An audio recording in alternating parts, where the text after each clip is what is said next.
Bapak, Ibu, Saudaraku yang terkasih. Kembali kita merenungkan firman Tuhan yang terdapat di dalam Matius pasal 15 ayat 1 sampai 9. Saya akan bacakan buat kita semua yang mendengar channel saya. Perintah Allah dan adat istiadat Yahudi. Kemudian datanglah beberapa orang Farisi dan ahli Taurat dari Yerusalem kepada Yesus dan berkata, "Mengapa murid-muridmu melanggar? Mengapa murid-muridmu melanggar adat istiadat nenek moyang kita? Mereka tidak membasuh tangan sebelum mereka makan." Tetapi jawab Yesus kepada mereka, "Mengapa kamu melanggar perintah Allah demi adat istiadat nenek moyangmu? Sebab Allah berfirman, hormatilah orang tuamu dan ibumu. Siapa yang mengikuti ayah dan ibunya pasti akan dihukum mati. Tetapi kamu berkata, barang siapa berkata kepada bapaknya atau kepada ibunya, apa yang ada padaku yang dapat digunakan untuk memeliharamu, sudah digunakan untuk persembahan kepada Allah. Orang itu tidak wajib bagi menghormati bapaknya atau ibunya. Dengan demikian firman Allah, kamu menyatakan tidak berlaku demi adat istiadatmu sendiri. Hai orang munafik, benarlah nubuat Yesaya tentang kamu. Bangsa ini memuliakan aku dengan bibirnya, padahal hatinya jauh daripadaku. Percuma mereka beribadah, sedangkan ajaran yang mereka ajarkan adalah perintah manusia. Bapak, Ibu, Saudaraku yang terkasih di dalam kasih Kristus, tema kita adalah kemerdekaan dari tradisi. Setiap orang pasti bertumbuh dari tradisi yang berbeda-beda menurut keturunan masing-masing, adat istiadat yang mereka dibesarkan. Tapi tidak semua adat istiadat salah, Bapak Ibu. Adat istiadat asal baik sesuai dengan firman Tuhan tidak masalah.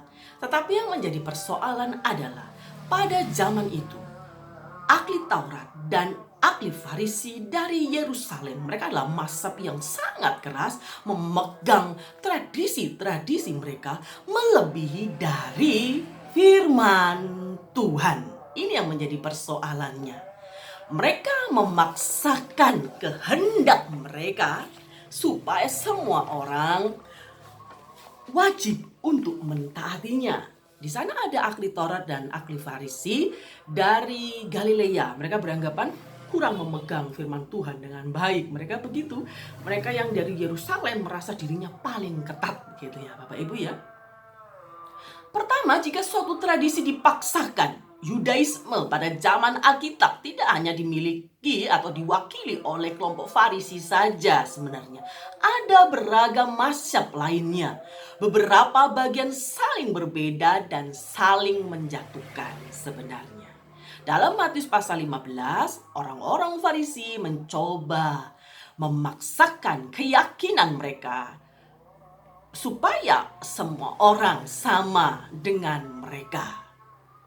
Mereka berpikir murid-murid Tuhan Yesus itu sedang melanggar tradisi nenek moyang. Sebenarnya nenek moyang di sini terjemahnya adalah tua-tua. Tua-tua mereka beranggapan mewakili seluruh umat Tuhan. Anggapan ini tentu saja keliru ya Bapak Ibu Saudaraku yang terkasih. Aturan mencuci tangan sebelum makan belum ada pada zaman Abraham. Belum ada zaman Iska maupun zamannya Yakub. Tradisi ini muncul mungkin beberapa abad sebelum zaman Perjanjian Baru.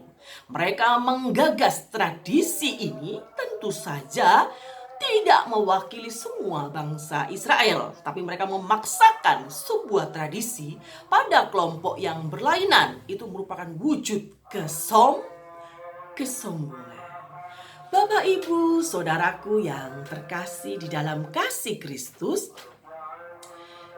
sekilas kalau kita berpikir, untuk kali ini saya setuju ini dengan ahli Farisi dan ahli Taurat. Karena sebelum makan kita wajib untuk cuci tangan untuk kebersihan.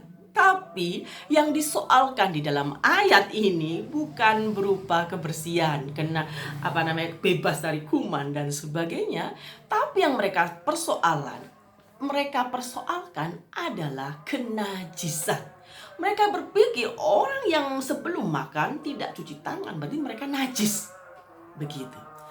Padahal tradisi-tradisi seperti ini tidak sesuai dengan firman Tuhan. Ahli Taurat dan ahli Farisi, mereka punya tradisi-tradisi.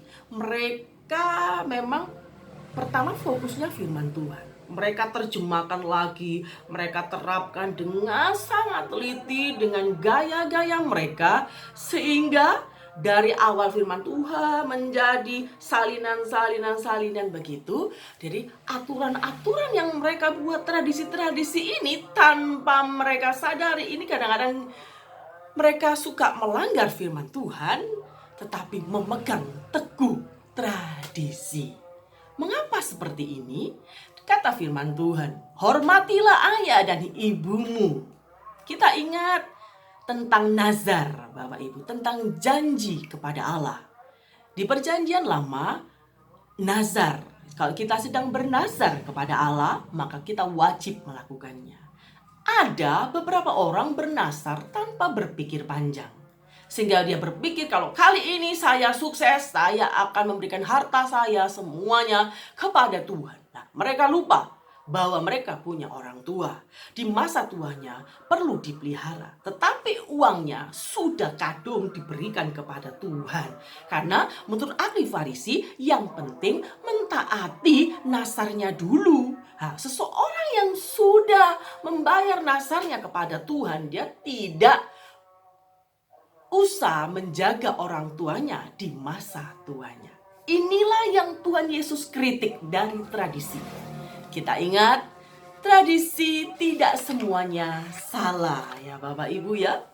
Tentu saja yang tradisi tidak menyimpang dari firman Tuhan, ya itu berarti sah-sah saja.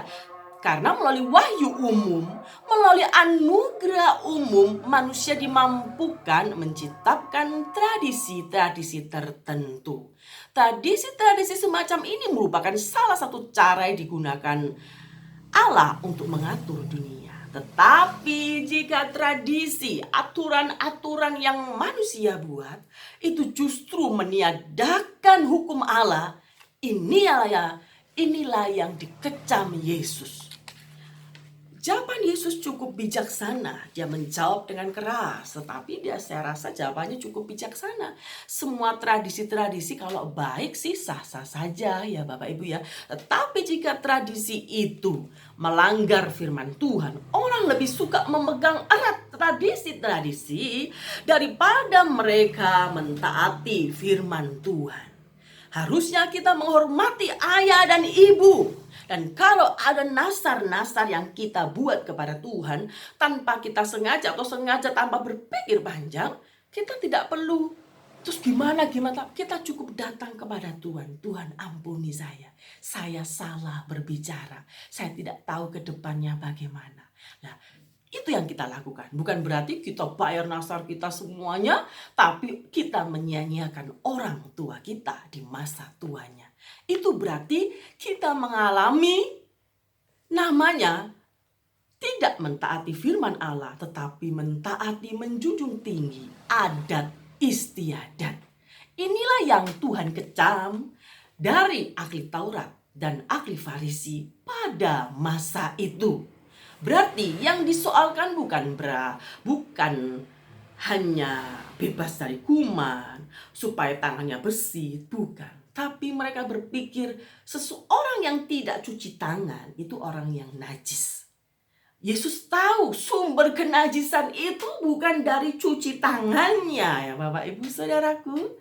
Sumber kenajisan itu di dalam hati.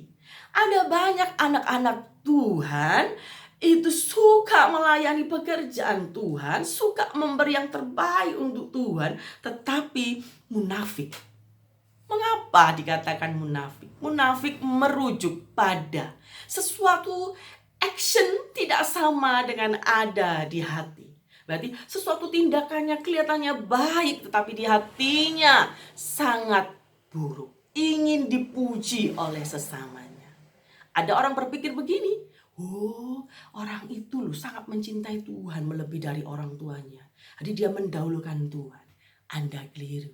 Selama Anda di dunia ini, Anda dibesarkan orang tua, maka orang tua yang sudah tua itu harus menjadi tanggung jawab kita. Itu termasuk menghormati orang tua, juga menghormati Tuhan. Begitu ya Bapak Ibu Saudara yang terkasih. Jadi tidak perlu bingung tentang nats yang ada dalam Matius pasal 15 gitu ya Bapak Ibu Saudaraku yang terkasih. Ingat, istilah munafik itu merujuk pada tindakan yang tidak konsisten, yang ditampilkan tidak mewakilkan apa yang ada di hati. Manifestasi berbeda dengan esensi. Ini yang bahaya, kemunafikan. Jenis ini seringkali terlihat dalam tradisi-tradisi tertentu. Bapak, Ibu, Saudaraku yang terkasih, di dalam gereja juga mungkin sama. Mungkin ada tradisi kalau di gereja itu wajib pakai baju gereja gitu ya. Baju yang didesain khusus kita beribadah pada Tuhan. Tujuannya supaya kita menghormati Tuhan.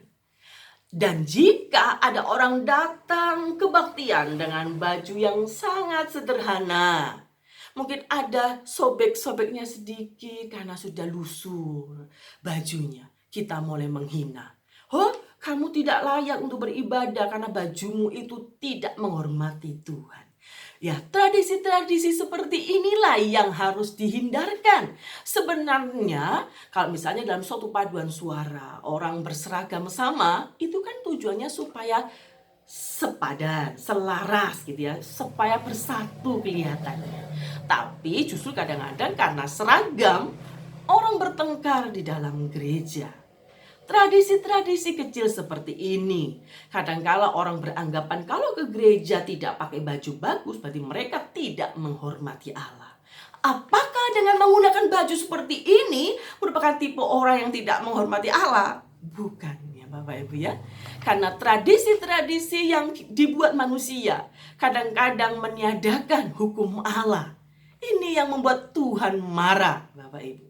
Ingat Bapak Ibu Saudaraku yang terkasih, kita adalah anak-anak Tuhan. Kita wajib memegang hukum-hukum Allah. Tradisi-tradisi manusia kalau baik kita lakukan. Tapi jika segala suatu tradisi itu bertentangan dengan firman Tuhan, maka kita wajib meniadakannya. Ya, jadi kalau ada orang datang beribadah dengan compang-camping karena memang tidak punya baju, jangan menganggap si pendosa tidak menghargai Allah. Justru Anda harus siapkan baju khusus misalnya setelah ibadah selesai. Pak, terimalah baju ini untuk dipakai ibadah minggu depan ya. Itu lebih bagus Bapak Ibu. Ada tipe-tipe orang memang tidak menghargai. Di rumah pakai baby doll, di kebaktian pakai baby doll ya. Ada suatu hari jemaat ngomong begini, "Hey, kamu kok ke gereja pakai kulot sih, pakai baby doll, tidak menghormati Tuhan." Nah, akhirnya yang pakai kulot marah ya Bapak Ibu ya. Emangnya lu siapa? Baju-baju gue, mengapa lu cerewet dan sok kepo banget? Nah, akhirnya mereka bertengkar gitu. Maka saya nasihati dari sini Bapak Ibu, beribadah pakai baju yang sopan ya gitu ya. Pakailah baju yang ada ya Bapak Ibu, jangan terus pinjam sana, pinjam sini supaya tampil menarik di gereja. Itu juga tidak perlu Bapak Ibu. Apa adanya saja. Di rumah ada baju hitam, ya kita pakai baju hitam. Asal kita cuci bersih, kita jemur supaya tidak bau. Waktu kita gunakan dalam pertemuan ibadah supaya kita nyaman. Begitu saja. Tidak harus mewah kan baju untuk beribadah kepada Tuhan. Tapi kalau Anda kuat membeli, ya gunakan, tapi bukan untuk pamer. Jadi kalau Anda menggunakan baju yang bagus bukan untuk merendahkan orang, tapi ya gunakan untuk semuanya ini untuk Tuhan. Dan kalaupun ada kelebihan baju-baju, kita bagi kepada jemaat yang tidak mampu. Sehingga jemaat-jemaat yang tidak mampu merasa minder dalam beribadah kepada Tuhan. Ingat, tradisi baju Natal harus baju baru. Kalau nggak ada baju baru tidak abdol, maka saya tidak mau mengikuti ibadah Natal. Nah, tradisi seperti ini tidak perlu terjadi. Karena dalam ibadah Natal yang penting bukan baju Natalnya, tapi hatinya ya. Fokus dari persoalan yang dibicarakan di sini adalah hati. Ada banyak bangsa, mereka mengaku menyembah Allah, mengenal Yesus Kristus, tapi hatinya jauh dari Tuhan. Ibadah mereka hanya lahiriah saja. Ibadah mereka tidak fokus kepada Tuhan. Mereka hanya melakukan hal-hal yang kelihatan indah di mata manusia. Tetapi mereka gagal menyenangkan hati Tuhan. Mengapa? Mereka memelihara segala sesuatu. Kalau tidak sesuai dengan doktrin mereka, mereka berpikir orang itu sesat. Ya, ini akhirnya gereja satu bertengkar dengan gereja yang si A. Mereka berpikir yang satu lebih saleh dalam beribadah, yang satu tidak alkitabiah. Akhirnya mereka saling menjelek-jelekan. Lah, fungsinya untuk apa? Kita beribadah kepada Tuhan bukan mencari musuh, tapi menyebarkan kabar baik ke seluruh dunia supaya Kristus dikenal oleh banyak orang melalui kesaksian Bapak, Ibu, Saudaraku yang terkasih di dalam Tuhan. Maka hari ini kebebasan dari tradisi saat Anda mengenal Yesus. Segala hal yang kita lakukan, barometernya adalah firman Tuhan. Firman Tuhan nomor 1 yang harus kita pegang. Tradisi-tradisi yang lain kita kritisi satu-satu. Apakah itu berkenan kepada Tuhan? Jika berkenan, jalani saja. Jika melanggar firman Tuhan, ya kita lepas pelan-pelan. Tapi kita tidak bisa dicabut dari akar budaya, karena kita bagian dari budaya itu sendiri. Kita menghormati budaya nenek moyang kita, tetapi kita tidak boleh menghina budaya orang lain. Itu yang penting. Memaksakan kehendak kita supaya orang lain beribadah sama dengan kita, itu berarti bukti kesombongan. Hati kita merasa tinggi hati karena merasa diri kita lah yang paling superior kerohaniannya. Ingat, yang pertama, jangan suka memaksakan diri supaya orang lain sama dengan kita. Yang kedua, jika semua tradisi diberlakukan sesuai firman Tuhan, ya sah-sah saja ya Bapak Ibu ya. Jika ajaran itu keliru, maka kita harus meluruskan dengan tidak marah-marah, tapi dengan etika baik. Jika mereka tidak menerima, ya kita biarkan saja supaya tidak terjadi pertengkaran. Mereka yang merasa diri mampu menyelesaikan persoalan hati, yang hanya bisa menyelesaikan persoalan hati hanya Yesus. Yesuslah yang tahu isi hati kita. Apakah kita sedang munafik? Ataukah kita sedang tulus mencintai Tuhan? Persoalan hati dengan usaha sendiri diumpamakan sebagai orang buta yang menuntun orang buta. Kalau hamba-hamba Allah yang fokus matanya hanya tradisi-tradisi, maka kita menuntun jemaat. Orang buta menuntun orang buta, maka semuanya akan menjadi bahaya karena sama-sama tidak bisa melihat. Ibarat sebuah tanaman, sebuah hasil yang tidak ditanam oleh Allah akan dicabut. Maka hari ini kita akan menjaga hati kita. Pakailah hidupku ya Allahku, supaya hidupku berkenan padamu. Segala tradisi boleh kita jalankan asal sesuai dengan firman Tuhan. Firman Tuhan harus lebih tinggi daripada tradisi. Tradisi harus di bawah, firman Tuhan harus di atas sebagai pondasi kehidupan kekristenan kita. Selamat bertumbuh dalam kasih Kristus. Seiring dengan berjalannya waktu, kita menjadi bijaksana, sama seperti Kristus yang bijaksana. Tuhan Yesus memberkati kita semuanya.